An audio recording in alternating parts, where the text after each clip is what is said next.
میں بھی 12 مہینے کھاتا تھا، پھر ایک دفعہ ایمان لا کر 12 مہینے کھانا چھوڑ دیا، اور یہ مہینہ میں نے خود کو اللہ کی عبادت میں مصروف کر دیا۔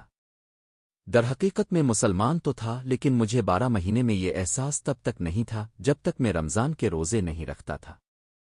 پھر اللہ کے لیے میں نے ہمت کر کے 12 مہینے روزے رکھنے کی کوشش کی۔ اللہ کا کرم ہے کہ جو میں سمجھتا تھا کہ روزے میں تکلیف ہوگی میں نہیں رکھ پاؤں گا، میں کھانے پینے والا ہوں، مجھے سگریٹ کی عادت ہے، میں اسے کیسے کنٹرول کروں گا؟ مگر آج میں اللہ کا شکر ادا کرتا ہوں جس نے مجھے توفیق عطا کی اور مجھے اہل ایمان میں شامل کیا، روزہ اور نماز کی توفیق عطا فرمائی۔ جتنا شکر کروں کم ہے۔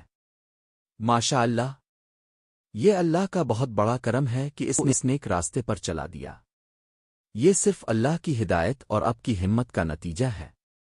روزہ اور نماز صرف عبادت نہیں بلکہ ایک طریقہ ہے اپنے نفس کو سدھارنے کا، اپنی برائیوں سے دور ہونے کا اور اللہ کے قریب ہونے کا۔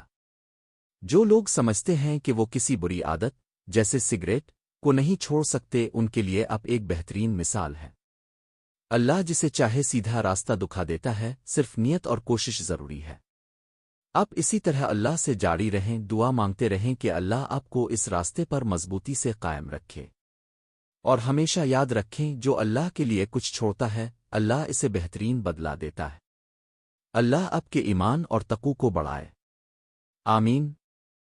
اللہ اللہ اللہ